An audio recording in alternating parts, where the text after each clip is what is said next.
GameCola faithful, and welcome to the GameCola podcast. This is podcast number 175. We're inside of a beehive. Oh. No. But I am your host and podcast commander, Joseph Martin, joined by... I'm Blu Ryder, and I'm in a wasp nest instead. I'm James Pelster, and I have a phobia of bees. I'm Nicolas Cage, and... No, the bees! Oh, no, they're stinging me. I'm Alex the Jeddy Jedraszczak. Jeditor and Jeditor-in-Chief, yeah. Jeditor-in-Beef. Yeah. Jeditor-in-Beef. Wait. Oh, Jeditor-in-Beef? Yeah. Yeah, no, because the F really just ruins it, doesn't it? It was worth a shot. Well. Okay, bees are animals, and animals are like Pokemon. I mean, and you know what else is like Pokemon? You know... Pals from Palworld, according to the internet. Yeah, people keep debating on whether it's like Pokemon or not. The thing that I keep seeing in defense of it is that it's not actually like Pokemon. It just has Pokemon-like creatures. Yeah. The video game, you mean?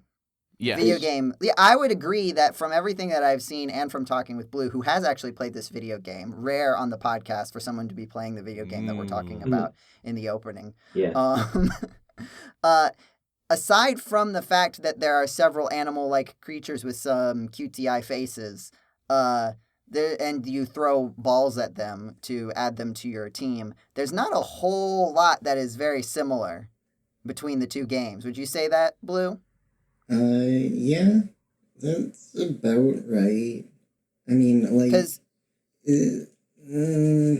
like a Breath of the Wild, I guess. I haven't played much of that, but Pokemon Arceus is supposed to be like that, and less like the other Pokemon games.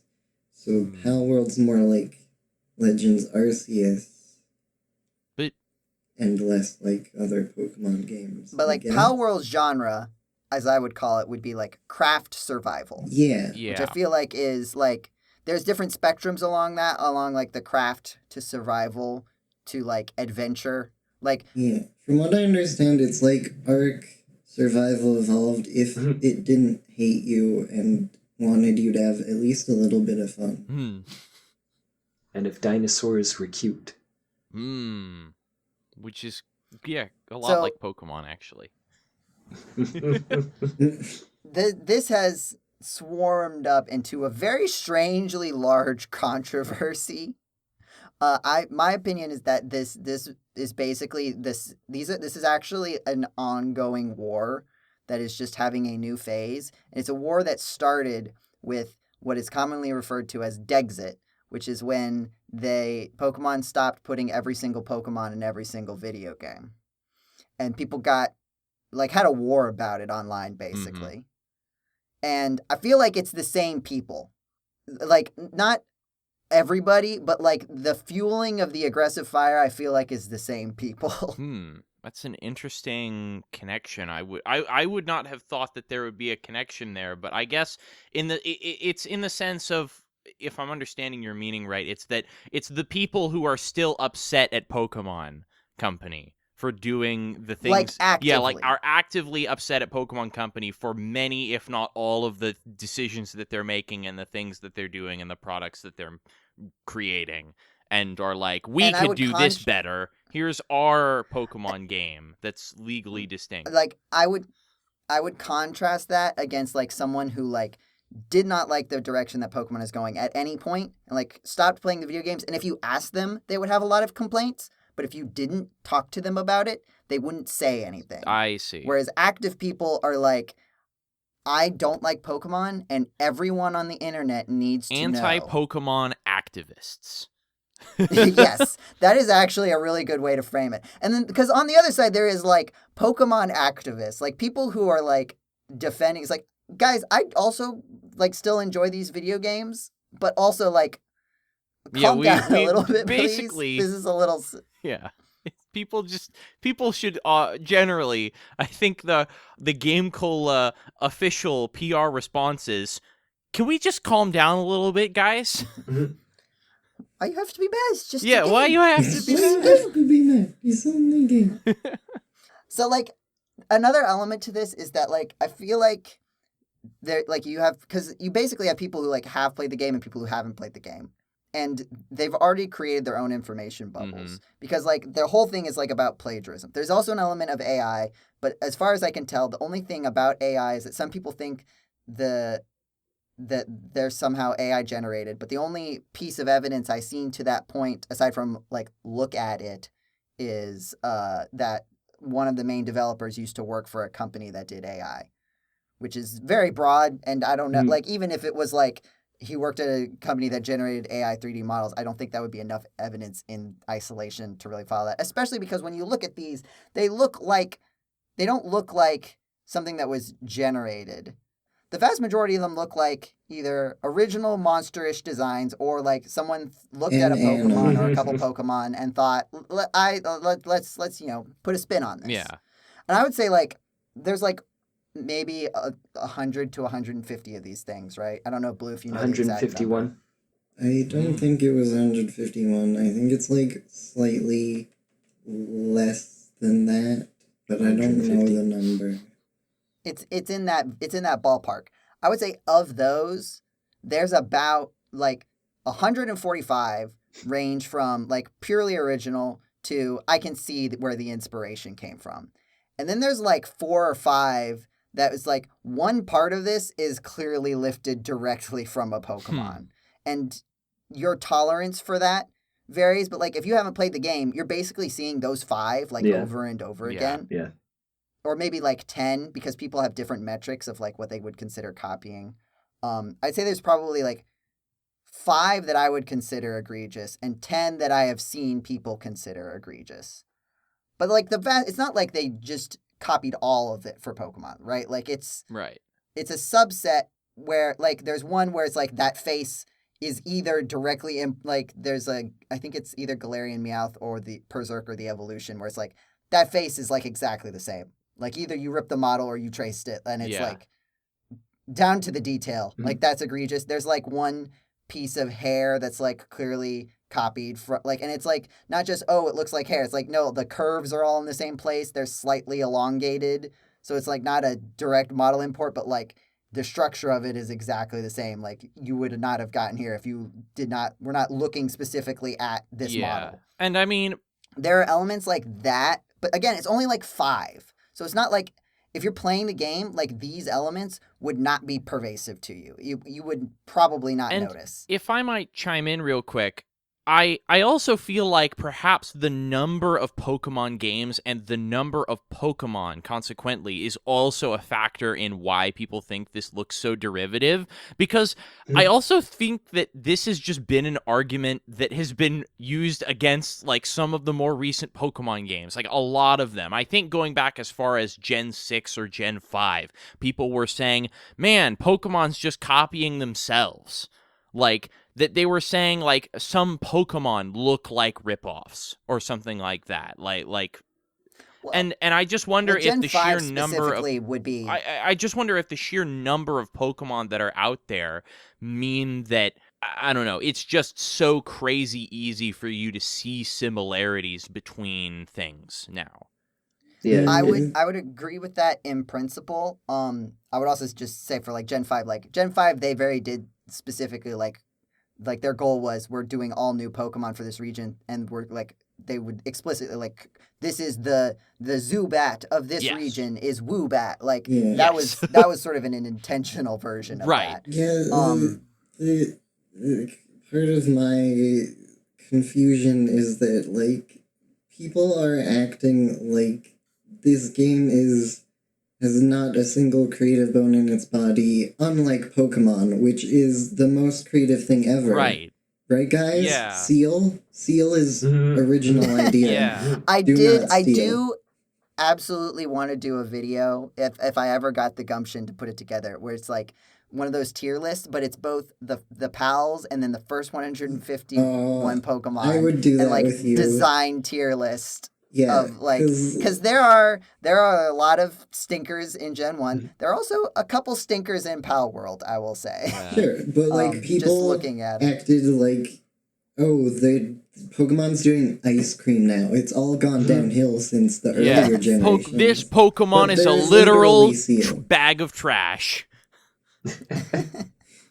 I like I will Trubbish, say, He but is. I He's think good. the Pokemon designs have been fairly quality consistent. I think the design principles have changed, and so like there are certain aesthetics that people like more of like the older games versus newer games, like just in general. Because there's more graphical fidelity, Pokemon have more detail Yeah, in general. Like that's one thing. I'd But like say, I feel like the artistry, like the quality of the artistry has been maintained in terms of the Pokemon designs because that's the stuff that they have to sell and make a bunch of money on. The video games they've given up on like they'll sell them, but like that's not where their eyes are. Their eyes Yeah. are anime and merch and cards, and so they put the focus. They definitely put the artistic focus. I think I've also said this before. Like, which artists are joining the Pokemon team to make a tree that looks good, right? Like, who's applying for never. that job? That's not gonna happen.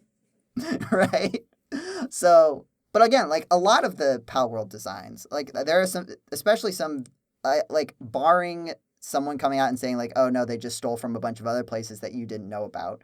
A lot of the designs are good and original.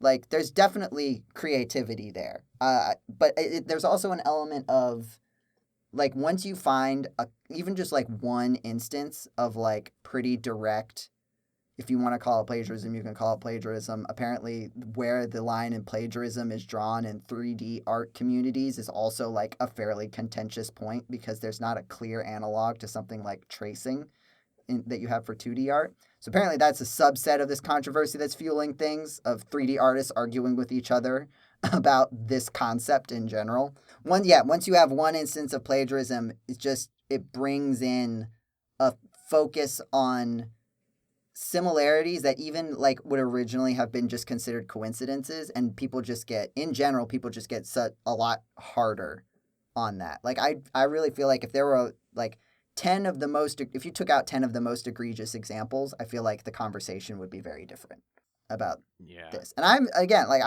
because like the next element of this is that like, which was kind of funny. I was reading all these like trying to figure things out about this, and there were all these people saying, well, like if Pokemon. If it was plagiarism, then Pokemon would have already sued them and taken their game down. Look at this mod that they took down immediately. Look at this thing. It's like, first of all, the things they're taking down immediately are things that are like calling themselves Pokemon. Yeah, slightly different. It's a little bit easier, a little bit more like straightforward. it's kind of an open and shut thing, and they're not like actively like. Yeah, like Palworld, it is legally distinct enough that it's very likely that Nintendo would need to like actually genuinely consult and like work with stuff and figure stuff out. Although that being said, I've also seen videos in my recommended feed on YouTube saying,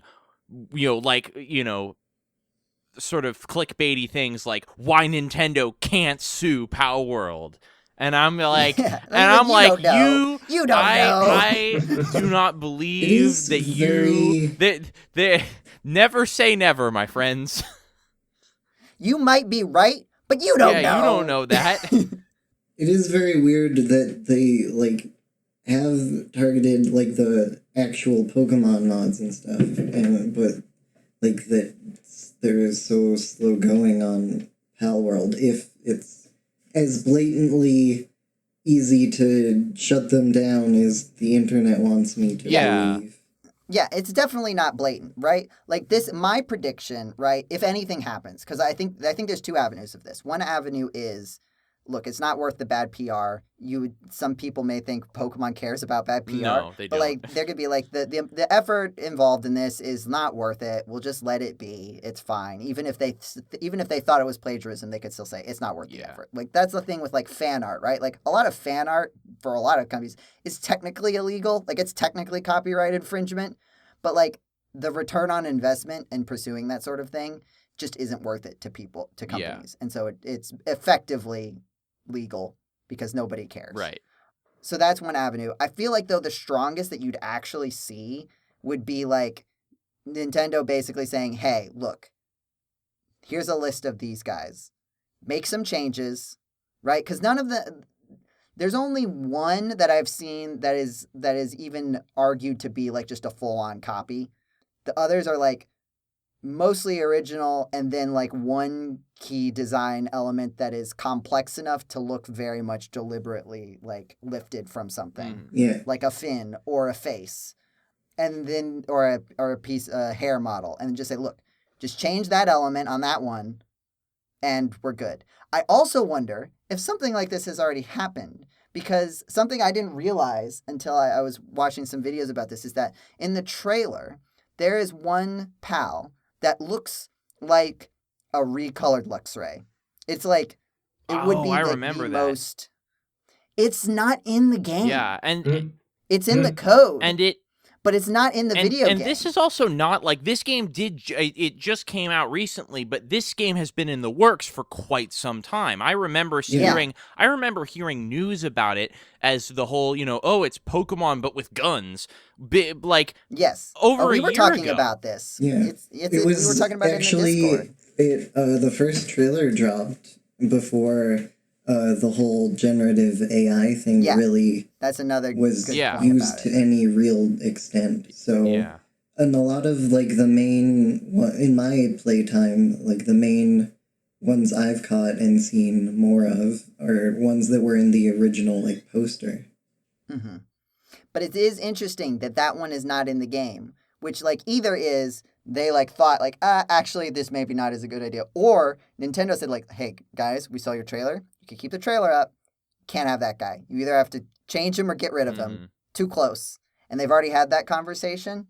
That could eventually lead to, and I don't know how many of the ones that are now considered egregious were in the earlier trailers. I'd have to go back and watch. But like it could be that all of these particularly egregious ones are ones that weren't in the trailers. And so like you could make the argument there that like that's why they weren't brought up earlier.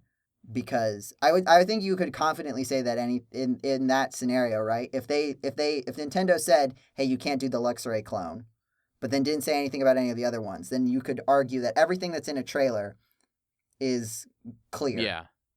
And so then the question would be, what about stuff that's not in the trailer? But again, I really think that the strongest that you'd get is them saying, like, change the design, like, change these particular elements of these designs. And then it would be up to Palworld to say whether or not they wanted to change it or just get rid of it. Yeah. Because, like, I could certainly see, like, them saying, like, hey, you can keep this Luxray guy, but you've got to change it in some way. And they're just like, the game's not even out. Let's just drop this one. Yeah. Blue, I feel like you've played the video game. The proportion of play the video game to talking about the video game is stacked against you right now. What are some things you would like to say about Palworld? I don't know. It's fun. It's a bunch of other games squished together and not done poorly, which, I don't know, people say is really lazy, but like, it could very easily have been complete garbage, and it's not. Mm-hmm. And, like, it feels like a lot of people believe that, like, there was no passion or heart that went into it, and that just really isn't true at all. And I don't know. I think the trailer did a good, like, it was a double-edged sword in that it was a very clear pitch, great hype generator, a way to get shared around so that everybody knew about this game. But also, like, sort of implied a lack of care and sincerity that isn't actually reflected in the game. When you play, it's like it's very surprisingly earnest. Like, you'd expect it to go all in and be like, look at how we're Pokemon but dark. Look at how edgy we are. But it's like not at all. Well, a little bit, but in a sincere way. Like, it doesn't. Those parts just sort of come up as part of the world rather than like in your face kind of thing. And as far as I can tell, they're fairly optional, right? Yes. Like you can did not do like any violent of my friends. and messed up quote unquote things, but like it's not like a game like that one PETA Pokemon game where they're like, look at this, look at that, look at what you've done. It's not like it's not like that. It's not reveling in it. It's not setting up scenarios where like you have to engage with the sort of potentially quote unquote messed up. I'm a real messed up guy, kind of vibe, right? It's just an option, right? Yeah. And so like, yeah, I think you put it well, right? It's surprisingly earnest. But the problem is that the trailer was good at like creating something shareable, but also suggested a lack of earnestness that I think people are assuming without having played the video game, and that's sort of coloring the idea. Again, like especially with like obviously, like I think that's even why like you see these claims of AI, because I think people associate that not with like a logical sort of thing, but like an emotional thing of like this idea of devaluing the earnestness of art, right? Like in a lot of ways, just a straight up AI generated image is about as least earnest and artistic thing as you can get in some metrics. And so like there's a conflation with a lack of earnestness and this weird AI art culture that I think got tied up and I like unpredictable for Palworld, right? Like again, like you said, like the conceit of this game was well before that vibe was even present. And so I think there's a bit of a reactionary aspect to that in when you think about it's easy to get riled up about subjects like AI and plagiarism, even if they're unearned from the game in some respects, because it's such a hot topic for a lot of people, especially in creative spaces. Yeah. I think there's also a little bit of good old-fashioned jealousy, right? You see a game that doesn't have a lot of polish in certain aspects. It's early access or early release or beta or whatever, some variation of that. And people have like, well, why didn't my early action, that's college, early access game, you know, didn't get attention. Oh, it's just like there's an like anything indie that's popular, like even the good indie games, like there's an element of luck of like getting noticed in the first place, right? There's universes where like these things just didn't get shared, or it didn't make it to the right person's YouTube feed, and things get very different, right? Like there are a lot of things about indie video games where it's like not about how good your game is all the time. I think that seeds a lot of opportunity to be kind of upset when something gets somewhere and it feels like it wasn't earned. That's definitely like an element of the discussion that you see. And then there's also the other side too of like people are just like, ha, look at big video game company. I like small video game company game better than big video game company game. Therefore, I am better person because I don't like big company. I like small company. Yep. Except in this situation, somehow the big company is the morally correct one. Yeah. And it's weird. And then we actively incite and message the big company, which is known for taking down fan projects, and say, hey, please take this down. That's just, I still find it ridiculous that Nintendo, for those who don't know, had to put out a statement saying, we have received numerous reports about this game, Palworld.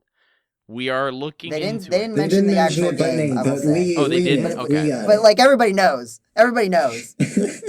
Yeah, but basically... But just to be clear, they did not make a call-out post on their Twitter.com. Yeah, but they basically had to say, yes, we know that this game exists. Stop messaging us about it, because clearly people, like, I don't know. It sounds to me like people were... I also wonder if you were saying that there's like just some old-fashioned jealousy of, well, why didn't, I'm upset at this indie game because my indie game didn't do well. But I also feel like... I would say like an indie game that I liked. Right, yeah, the indie game that I like. Yeah. Not necessarily on like a developer's part, but on a fan's part. Mm-hmm. But like... in that it's kind of, there's just this negative feedback loop of people saying, oh, look at this game that's doing things better than Pokemon, and then there's a bunch of people who are upset at those people being all, kind of, oh, look at my game that I like that does something better than this game that you enjoy, and so they go, aha, I'm going to try and destroy this thing that you enjoy. And so it just turns into a big awful, just negative feedback loop where everyone wants to take away things that other people enjoy.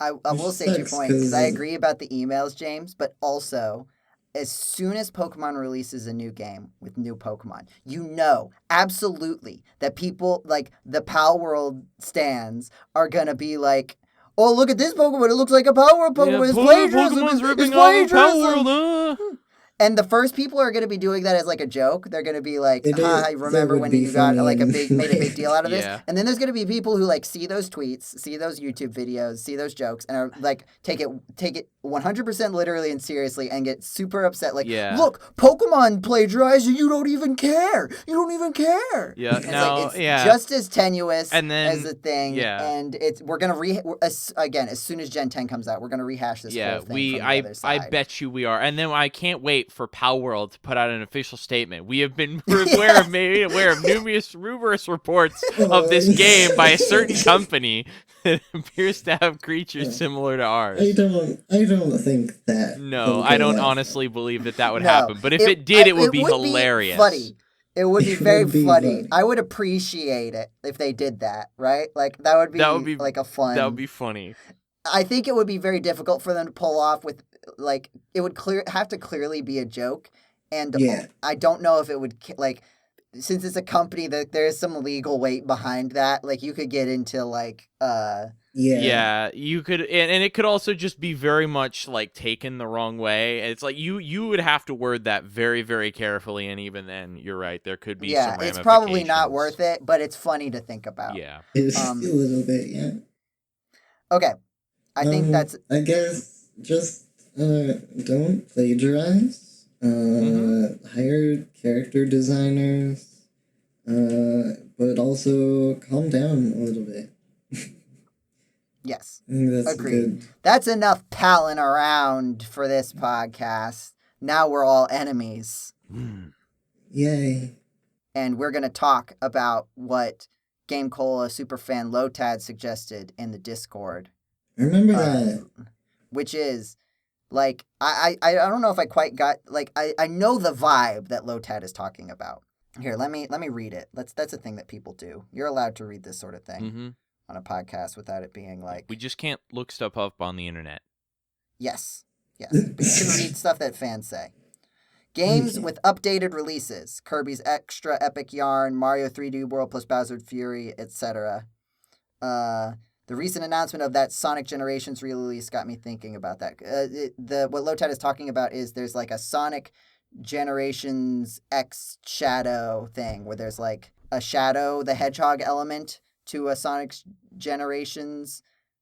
I didn't know if it was a straight up remake or if it was like a sort of sequel. It looks like a remake to me, which is weird. With like an extra Shadow campaign. Yeah, like more like like honestly not a remake, but like an expanded re-release, because like I don't even know if it could be qualified as a remake at this point, because it's still a relatively new game. Wasn't that like 2015 or something? I mean, that's almost a decade ago. Oh gosh. So. No, it's got to be earlier than yeah, that. wait. This was a Nintendo. Oh, this is a Nintendo oh Wii no. game. Oh no. This is a Nintendo Oh Wii game. no, I'm having an existential crisis. It was a late Wii game.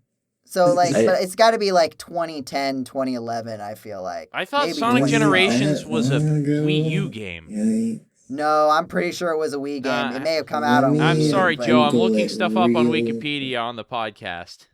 Just don't read it out loud. But you can look up when this video game came out because it's relevant. Oh, Don't no, read it is. anything It's else. 2011. Ha! Got it. What? Nailed it. My life is a lie. It was that long ago. What? How is the game? How has it been out for that long? So, it is interesting though, because this is, it's kind of funny that as hardware has been, like, improvements to video game hardware has becoming more and more like diminishing returns, right? Like the difference between an NES and an SNES game is wild. And the difference between like a Wii U game and a Switch game is like noticeable, but it's not like crazy. Yeah. So you would think that like the remake would mean less, but we're getting more of it. I guess just because I think a lot of stuff has become more standardized.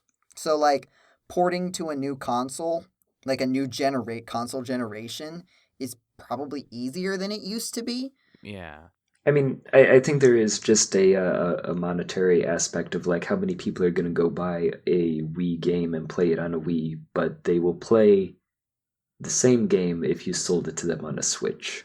Right. No, that it makes financial sense, but like the question is like why they only like surely people would have figured that out earlier, right? And like we did have it to an extent, right? Like you have Super Mario All-Stars, right? Like which is kind of an early version of this, I would say. Yeah. Yeah, and I think you're right, is that a lot of stuff would have had to have been like rewritten just completely from scratch and like all of the graphics completely reformatted, which is basically what happened with Super Mario All-Stars. Actually, here's the funny thing about that. I don't mean to derail you, but that in particular topic, my understanding is that the Super Nintendo actually has a processor that is backwards compatible with the NES, so a significant chunk of the original code could be completely reused for Super Mario All-Stars specifically. So actually, that's interesting that you say that because I was surprised to find out, I don't know if you remember, I was talking about, I was replaying Metal Slayer Glory,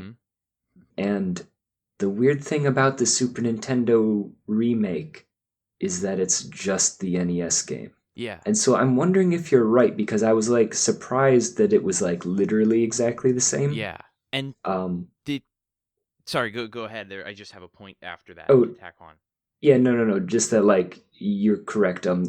I would not be surprised to find out that there was some emulator built in within. But then I would think you would see more NES games ported to the SNES, right?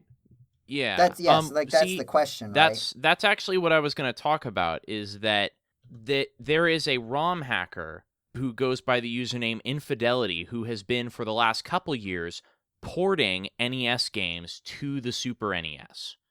And his most popular work at this point is the original Metroid being ported to SNES, because whereas most of his previous works were just straight ports on basically unchanged, although the main things he had to rewrite were the audio stuff, because the Super Nintendo has a very, very different audio engine. And of course the graphics are also different, but a lot of the code, for the most part, there needs to be some changes, but a lot of the code can sort of kind of be reused. And so for the Super Nintendo port of Metroid, he actually added an in-game map and status screen and other interesting features using some of the power of the Super Nintendo. Like I think they may use a Mode 7 for the map or something like that. Interesting. So no, I guess I do think there's a bit of it like what Joe was saying. Well, the deal with like porting an old game, you kind of get to that point of like what was it that the guy said, what, you guys don't have phones? Yeah. or any of the commentary about like what was it, that it wouldn't be like PS3 compatible or something, like that they wouldn't be backwards compatible because who would want to play like a PS4 game, right? Yeah. And it's like those are still recent games or whatever. I don't remember which era it was that somebody said that, but like back then I think that was actually a bigger deal. And like in a way it makes sense, is like going from the Nintendo to the Super Nintendo, who would want to play a Nintendo game, right? Other than me. Yeah.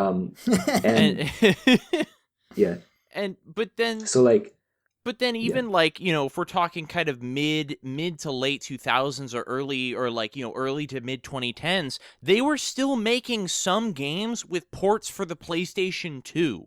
Because the PlayStation 2 was just that popular. And in some cases, the PlayStation 2 version was just a completely different game, because the power difference between those generations of console was so great that they literally couldn't fit the game onto PlayStation 2 hardware, and they just had to make something that was kind of sort of the same. I remember a little bit, actually, Sonic Unleashed on the Wii was a very different game than Sonic Unleashed on the PS3 and Xbox 360 for that same reason, I believe.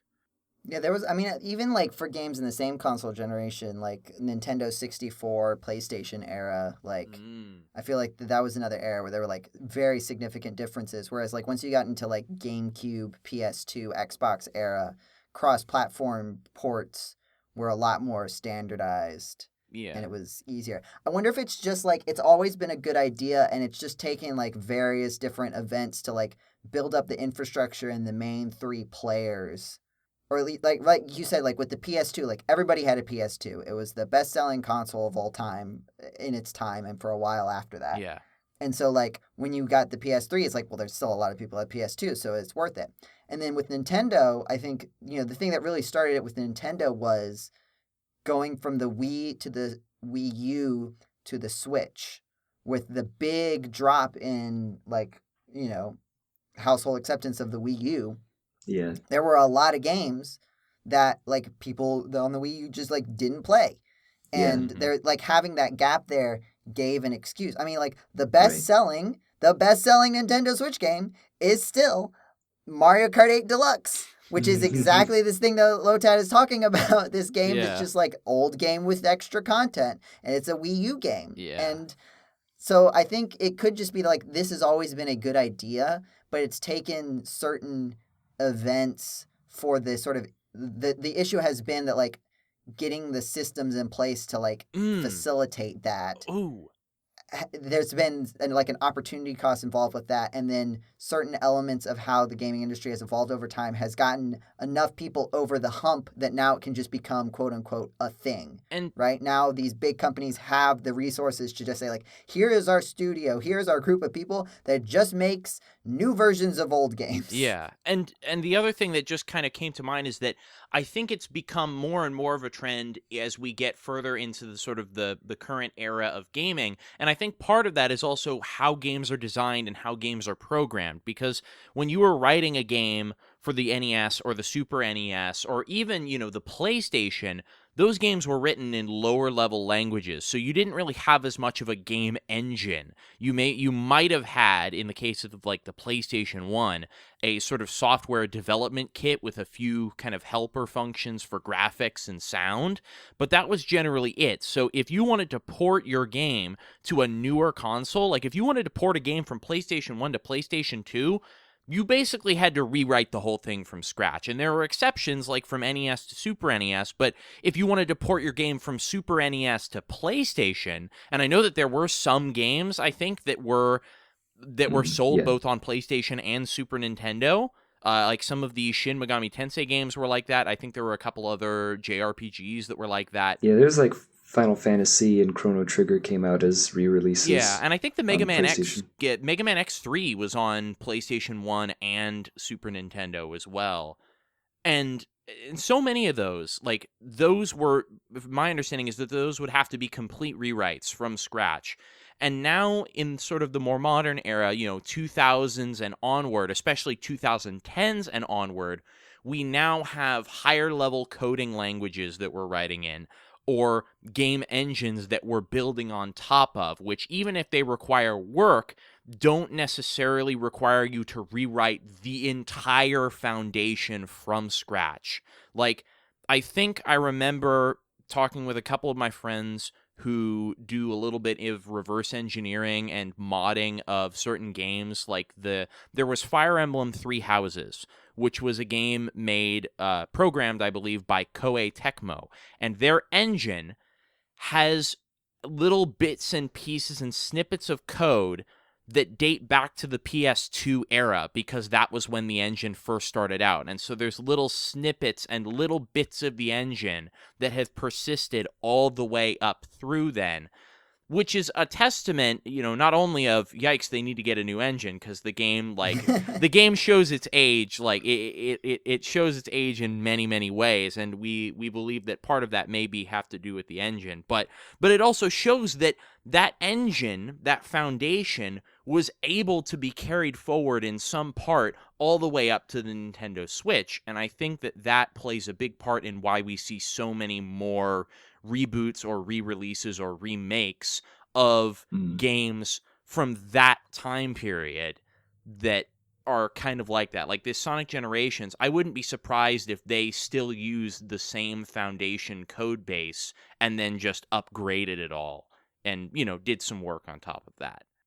I do think we are also entering an era of game companies being held back by their legacy engines. Yes. Into a point where it's like it's really becoming like make or break. Like I feel like that's been a big thing with Bethesda, right? Mhm. Like there's been a lot of conversations like you're still using this same you're still using the thing you used to make Skyrim, Yeah. and Skyrim was cool, but like video games need to be able to do a lot more things now. Yep. And like I've worked at big projects with big legacy code. I totally get the like, hey, we need to change this thing that we established like at the beginning of the company, and that we're still doing just because that's how we started it. And it's like, yeah, we all agree, but like that's a lot no of one work. wants to do it. Yeah, no one. It's a lot of work. I'm doing something like that in a hobbyist project. It's a plugin for a space flight simulator, and some of this project dates back to 2003,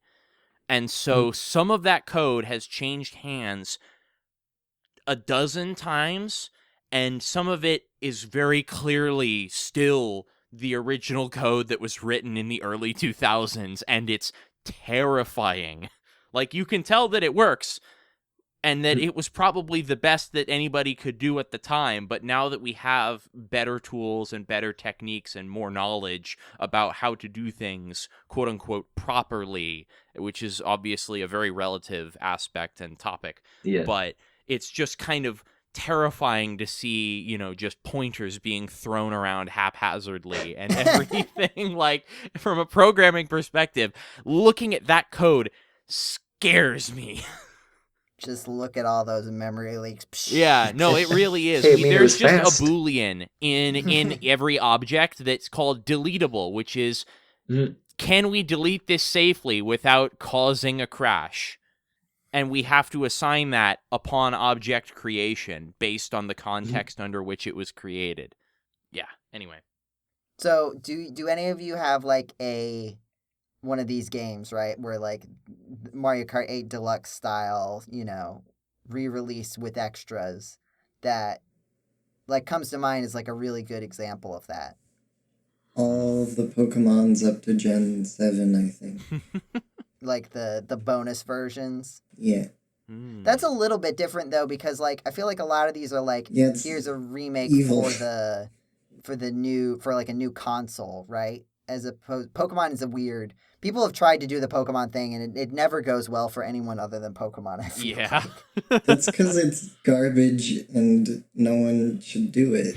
But well, Pokemon doesn't even do it anymore. Yeah. Yeah, they do worse by making the DLC cost as much as the game. I think that's a different problem.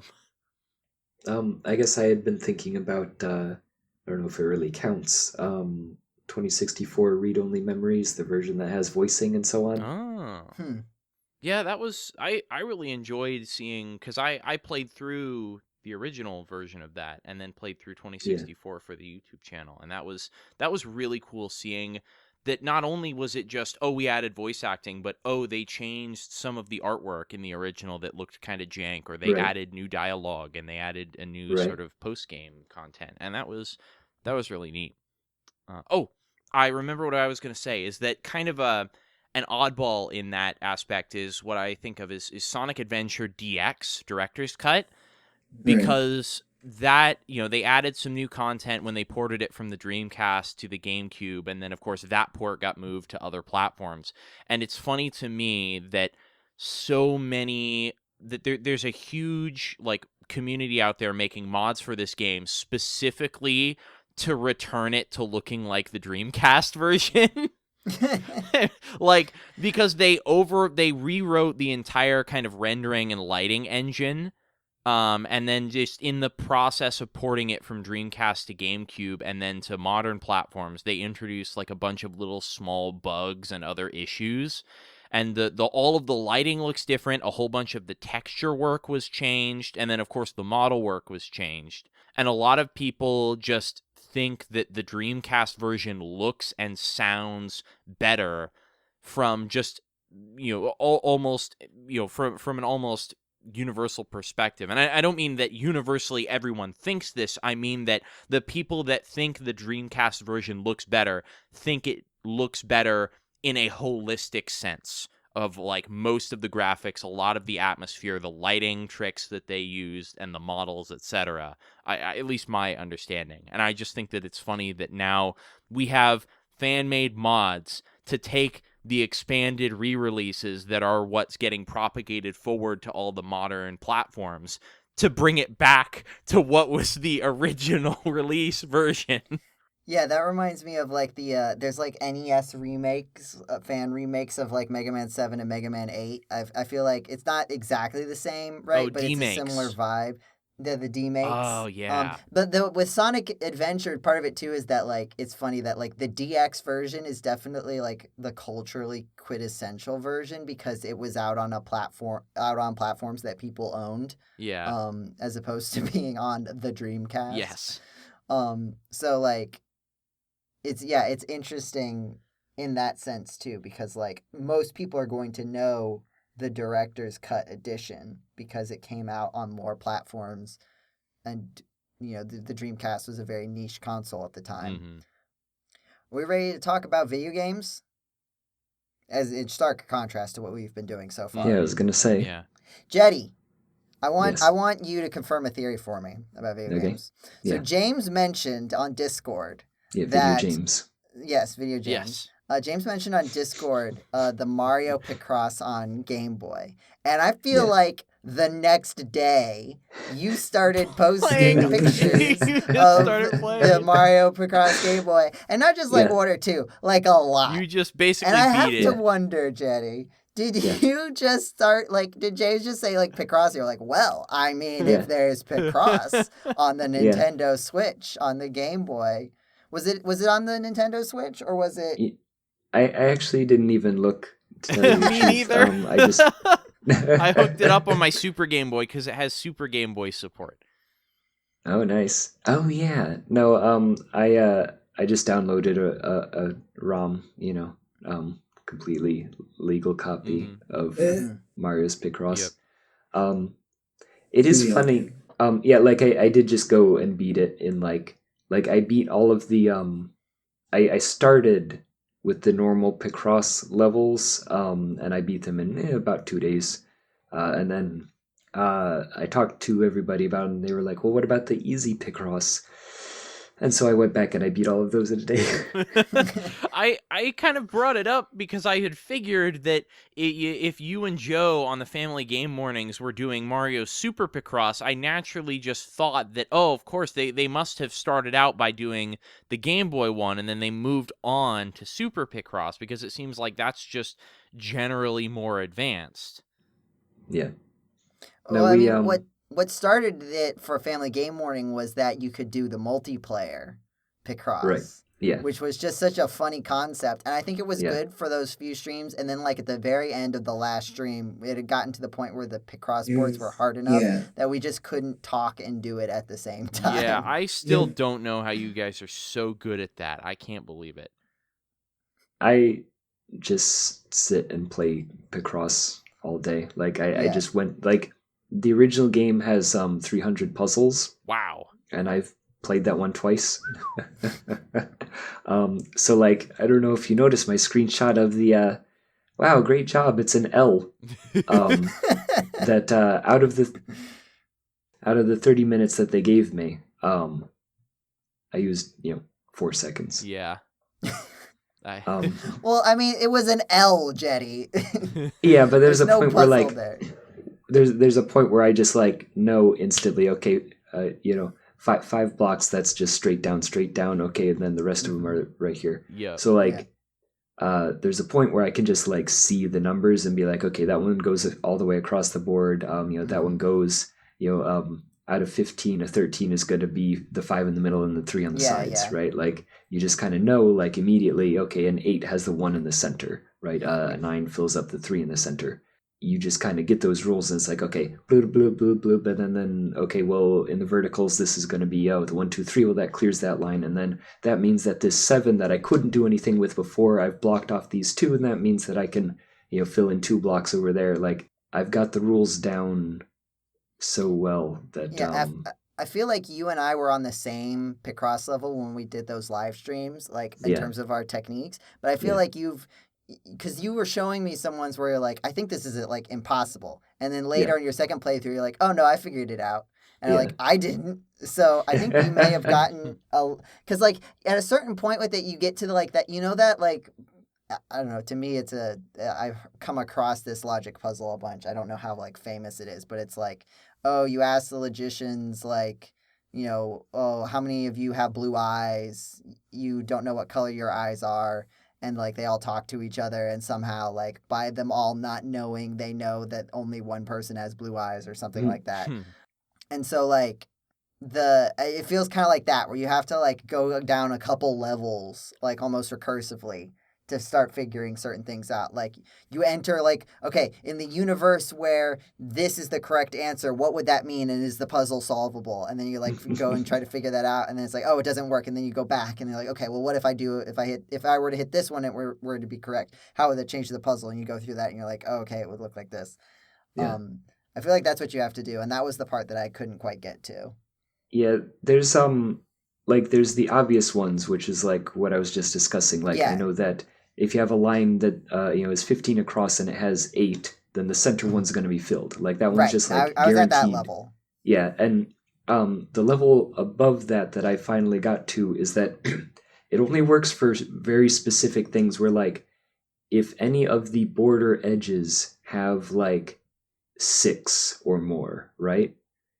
Then you can tell where it goes, or at least you can tell where it doesn't go, right? Because you can say, okay, the edge has 6, and then the next one has like 3, 3, 3.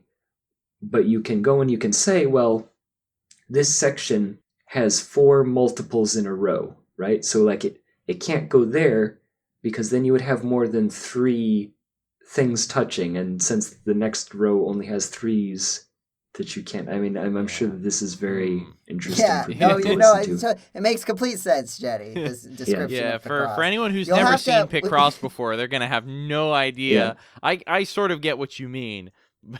I shared screenshots with Joe once upon a time of like how this strategy works, but essentially you can tell where it doesn't go, and you can kind of like guarantee like, okay, well, it can't possibly be here. So that narrows it down enough that now that I've marked off, 4 of these blocks, well, now I get, 2 blocks of my 6 that I do know guaranteed it goes here. And then from there, that fills in enough that I can like do another chunk of the puzzle the normal way and so on. So it's about the picks you don't cross. Yeah. It's like jazz. Okay. Jeddy, did you do anything aside from Picross? I want to say that I did, but I like my last 3 days or whatever has just been me. I was doing the time trials, which I also showed. Yeah. I said like, oh, you could do Picross speed runs, Jeddy, and you were like, no, I wouldn't. I'd never. This is like that doesn't make any sense. And then you show this time trial leaderboard where you go from 8-minute completion time to 2-minute completion time. I mean, it has to do with the puzzle, right? Because like the one puzzle that I got the 2 minutes on, it just happened to have like a 15 in a row in one spot. It's like, okay, this is going to be the easy one. Because apparently there are 64 time trial puzzles that they just give to you like arbitrarily. They don't like, normally you can pick which puzzle you're going to do, but with the time trials ones, it's like, well, if you know which one you're going to do, then you know what the puzzle is going to be, and you can come back and just like get it or whatever. Yeah. So they give them to you non-deterministically. I was going to say something about that and I lost my train of thought, but the point is, I haven't done all of the time trial ones, but I was going through them. That's the last thing that I have to do in the game currently. I beat all of the easy ones. I beat all of the normal Picross ones. Yeah, it's just kind of been what I've been doing the last few days. I can say, sort of segueing off of that, because another thing I sent to you earlier was that I found out that I apparently own a video game called Pokemon Picross, because I was on my I was just like kind of fiddling around on my 3DS menu after playing a little bit of Yoshi's Island DS, which I've still been doing. Mm. Yeah. And I was like, wait a minute, there are video games on here that I don't remember playing or purchasing. And I must have like just downloaded them right before like I got a Switch or something, and then just never like. There's Pokemon Yellow on there. I did not know that I owned a copy of Pokemon Yellow in any form, much less on my 3DS. Huh. But there's another one called Pokemon Picross, which thankfully I looked up. I haven't done it yet, but I looked up. I was like, can you still download games that you've already quote unquote purchased from the 3DS eShop? Because apparently I didn't do that. It says I can, so I think we'll see. Because I also apparently in unloaded some of my ambassador program games, and so I'll see if I can get those back on there. Because they're going to be shutting down all services for 3DS at some point. I don't know if it's I don't know if it's this March or if it's next year, but Nintendo has. I think reading it was next year, but I'm not sure. Yeah, so, but at some point so that I'm is no definitely longer gonna do going to be that. possible. Yeah, so I'm gonna get like, because I've got like. I'm pretty sure what I did is that like I didn't have enough memory, and so I just like unloaded the memory for some of them. But like 2 of the games that are downloaded on there right now are Mega Man 1 and Mega Man 6. I'm like, I don't need to be able to play these on my 3DS. So I can unload that. I don't know how much memory I'll get back for that, because the ones that I unloaded were like Game Boy Advance games. Yeah. But I can probably just unload all the NES ones, because it's the Game Boy ones that I think are the more interesting to have. Like your Metroid Fusion, and I played Metroid Fusion through the Ambassador program. I played WarioWare 4. Mario Land 4? Those are the ones that stick in. Yeah, Wario Land 4. Okay. Those are the ones that I remember. Anyway, I played a little bit of Yoshi's Island DS. It's still fun. It's still like slightly more awkward. The baby, like just having to hold a button to run. Like that's honestly like one of my favorite things about regular Yoshi's Island is that you don't have to hold a button to play the video game. Yeah. Like you have to do with a lot of Mario games where you just have to hold a button. Yeah. And when I work in typing all day, I get a lot of tension in my shoulders, and it's kind of a pain to have to press a button down after a long day of pressing keys on a keyboard and holding a mouse with that same arm and that same trapezius muscle. So that's a little, because you have to, if you have the Baby Mario baby, you have to hold B to run. But then also, or not B, it's whatever the button is. But then also, if you have to use any of the other babies, then like you go slow. It's like, well, then this isn't fun either.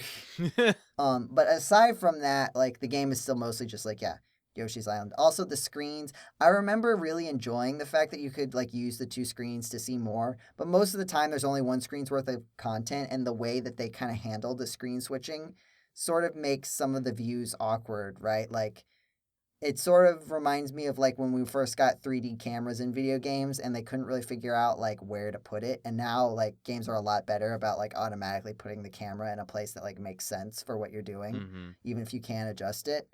And so there's a little bit of that where it's like, I feel like you could have set the default for where the camera goes in more interesting places. And a lot of the time that second screen is really not giving you any extra information. Kind of reminds me of Sonic Rush on DS. I think, I remember that too.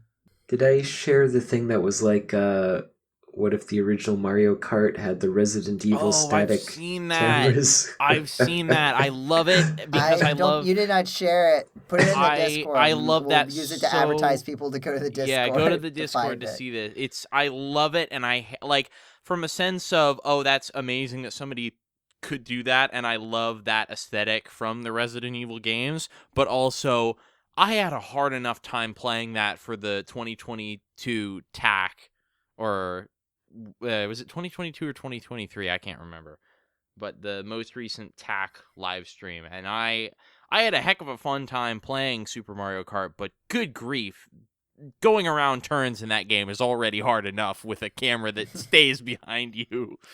Yeah. Did people think that the original Mario Kart was that like revolutionary to them? Or did it really take until Mario Kart 64 for them to kind of like nail it? Because I feel like Mario Kart 64 feels like what the first Mario Kart game should feel like. Yeah. And Mario Kart on the SNES feels like a prototype, It like a beta prototype Yeah. of Mario Kart. It kind of does to me, but I also didn't grow up with it, so Yeah, no, I already posted this, Joe. Oh, okay. I missed it then. Well, you can find it.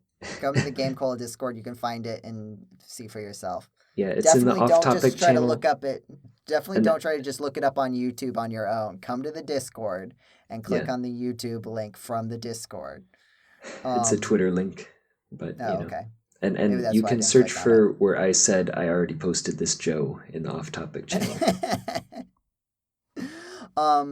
James, what video games have you been playing in recent times? The main video game that I've been playing in recent times, while waiting for Persona 3 Reload to come out, which comes out to date this podcast in less than an hour, and I'm very excited. I have been playing the game Yakuza Like a Dragon, which is kind of a weird, strange name because it's a game in the series that's called the Yakuza series, but has the Japanese name is Ryuga Gotoku, which is like a dragon. And so this is the 7th game in that series, and they decided that for this game, because it was kind of a reboot of the series in sort of a way, that they were going to call it Yakuza Like a Dragon. So they've taken the literal translation of the Japanese name, well, not literal translation, but the translation of the Japanese name, and the Western name, and just stuck them together and completely eliminated the 7. So it's complicated, but my favorite way that this game has been described in terms of gameplay is Dragon Quest for adults, which I think is hilarious because... But, like, for adults in that sausage party... No, in the sense of, like, it's a very gritty, mature game with, like, kind of a... Which is simultaneously... So the Yakuza series is known for having really intense, deep, gritty storylines, and also being interspersed with completely goofball, wacky, nonsensical, hilarious side content. And it's this weird kind of balance that doesn't make any sense working, but that it kind of does, and it's amazing. And when we say Dragon Quest, we literally mean actual Dragon Quest, because they got permission from Square to use the Dragon Quest name. Like, they name-drop Dragon Quest because the main character of this game, who's a brand new character, the previous Yakuza games have all followed the story of a character whose name is Kazuma Kiryu. This new character, his name is Ichiban Kasuga, and he is, in-universe, a massive Dragon Quest fan, to the point that the in-game battle system has gone from the series' staple battle system of 3D brawler beat-em-up to turn-based RPG. All because... That's good, they're moving forward. Yeah. So, all because the main character is a huge take that, fan of Dragon Palword. Quest. JRPGs are the best way to make a video game. None of this survival crap. Yeah. Go back to my turns and base. So, it's a really good game. Like, again, the story is very, very in-depth. It's very gritty. It's very kind of... It's a really good story. Fantastic writing. I would personally recommend to play the Japanese dub, because the producers and even the localizers have said this is the first game in the series since the very original game to have an English dub at all, because the series producers kind of said that they wanted playing this game to be a bit like watching a foreign movie. And that is kind of the experience that you get, and it lends some authenticity to it to hear it in the original language, I think. But this game does have a pretty darn good English dub, and so you can listen to it however you like. But I really like the Japanese dubs for these games, because I just feel like they're very entrenched in Japan and Japanese culture and everything. But they're really good games. They're very violent, of course, and very gritty. So you need to be prepared for that. So if that's not your kind of game, then maybe it's not for you. But the stories are very, very, very good, and the gameplay is fun.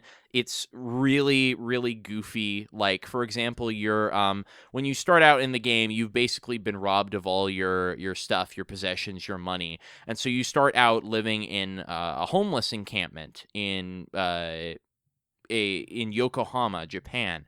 And the starting enemies that you fight are just like random, thugs on the street, but occasionally they're like, aggressive homeless people. And for example, all of the enemies have goofy names, kind of like they do in Dragon Quest, such as one of my favorite names, the Hungry Hungry Homeless, which is, again, I want to reiterate that, like, this game actually does, like, that sounds like it's making light of, homelessness and stuff, and I would like to just, with that name, the game actually has a very interesting and nuanced take on a lot of societal problems in Japan, actually, and it has a really... It deals with a lot of delicate subjects in very interesting ways, and I think very respectful ways. So while I do, like, some of the things poke fun at that is one enemy out of hundreds. They all have goofy names, and that's the first one that comes out to me because, Hungry Hungry Hippos is a game that I played a lot as a child. So don't let that, maybe that colors people's perspective on what kind of things they're doing, but, like, there's all sorts of really, really funny enemy names. So anyway, but that's the game I've been playing, and I just beat it, and it was very good. Nice. Blue, have you been playing anything other than Palworld? I have been playing Robotics Notes Elite, which is the one that comes after Steins Gate. And I haven't finished it yet. But it's the first, of the... when they start to get longer, but it's also the most lighthearted so far. Steins Gate wasn't long? What? Steins Gate wasn't... You said that's one of the first one that starts to get longer. You mean Steins Gate wasn't long? No, that's one of the shorter ones in the series, apparently. I haven't actually finished that game yet, but I felt like that game maybe it was just the pacing. That game felt like it was taking forever. The pacing is a little weird. Yeah, maybe. But the pacing in that one is way better than the pacing in Chaos Head. So I will say that. I think I remember you mentioning that, yeah. Apparently I mention it every episode is now a thing. But yeah, it's been... I'm getting to the part where the weird stuff's really starting to kick off, and it's been good so far. Good to hear. Nice. Well, I think that about does it for us on this episode of the GameCola podcast. If you like what you heard, please check us out on our actual internet website, GameCola.net, or our YouTube channel, GCDotNet, the letter G, the letter C, the word dot, the word net, for more podcasts, more videos, more stuff. Calls to action, the Discord, come to the Discord. You can find it linked on GameCola.net or in the YouTube description. There's an invite link. You can come find the video that Jeddy was talking about. Another thing, if you're listening on Spotify, rate us 5 stars if you like the podcast. And if you made it this far, you like the podcast. There's a little 5 stars thing. I saw it on Spotify when I was checking to see why it took like half an hour for the podcast to show up on Spotify compared to other places. I don't know why that happens. It's weird. I think Spotify might not just like us. So you have to fight Spotify for us. Mm-hmm. Rate us 5 stars if you want to rate us 5 stars, which if you made it to the end of the podcast, I have trouble seeing why. I don't actually like this podcast very much, but I listen to the end of every episode. I got to hear that coda. If you listen to us on YouTube, you should go to our channel and then go to the community tab and then answer what elements are most important to you when looking for a new game. The number 1 response, challenging gameplay. Number 2, helium. What? Yeah. I need to see this. Helium is the number 2 most important element when looking for a game. I'm so glad that you've joined me in creating these polls, Jeddy. Maybe I should. What are you talking about, Joseph? Oh yeah, sorry. I make all the polls. They're all me. I don't know how you Jeddy, guys you've come had up some with bangers. these. I don't know how you come up with these. You've had a lot of You bangers. guys, how? I feel like I don't have nearly as many rocking around here. I had a period where I was just churning them out, and I just can't. I've Every run once out of in a while- most of my good. Every once in a while, one just comes to me. Like, it was like 2 a.m. I woke up in the middle of the night, and I had to come and like schedule a post. Will you ever GameCola .net?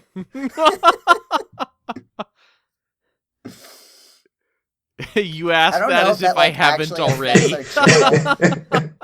I don't know if these community polls actually affect our channel in any way, but they are a very fun aspect of having a YouTube channel. Yeah.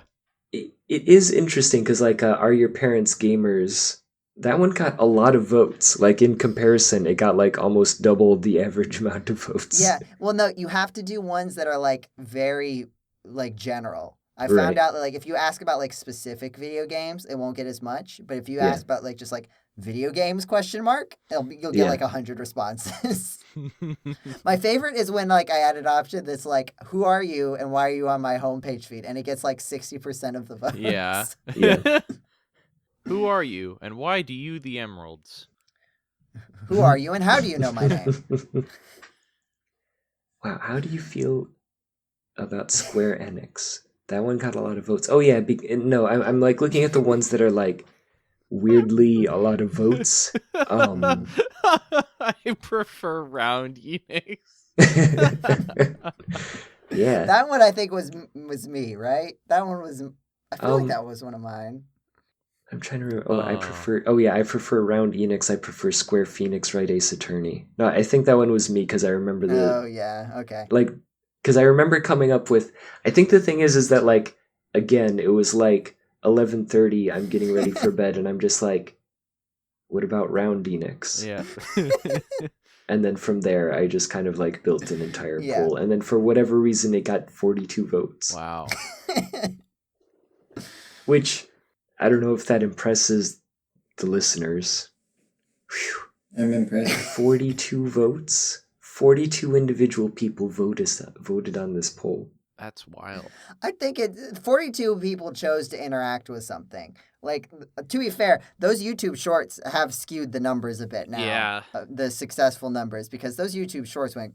People are still watching Samus celebrate the new year. It's been so long. I still love that. It's like, I still love what I said in the Discord of, clearly this was all our fault for not taking it down after 24 hours. We must be confusing people. Yeah. Man, it's just been New Year's every single day. I don't know what's going on. For someone, every day it's a new year for someone, apparently. Yeah. It is for YouTube anyway. It is for the algorithm. The algorithm says, oh yeah, New Year's. Recommend. It's so funny too, because we get comments still that are like, this is great. Thanks. Like, you're just not going to acknowledge that you're watching a Happy New Year video I love that at the people end say of January. thanks for a New Year's short. Like, what are you what specifically are you thanking us for? Do you think it's funny? Is it Super Metroid related and you like Super Metroid? Like, what part of this are you thanking us for?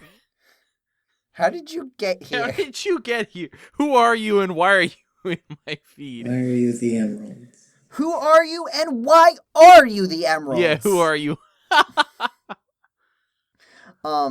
That's a Hacks and Slash reference. One of the many podcasts you can find on our YouTube channel or on Spotify or on iTunes or on Apple Podcasts or on probably a Google podcast thing, whatever that exists. If that even exists now, people keep closing their podcast things. Mm-hmm. I don't understand it. Yeah. You can always go to the website, GameCola.net. Mm-hmm. We should end the podcast now. We've been rambling in the calls to action for a while. That's true. Thank you for listening to this episode of the GameCola podcast. Have a wonderful time of day wherever it is, whenever it is you are listening to this podcast, and we will see you next month. Goodbye. Bye. Bye.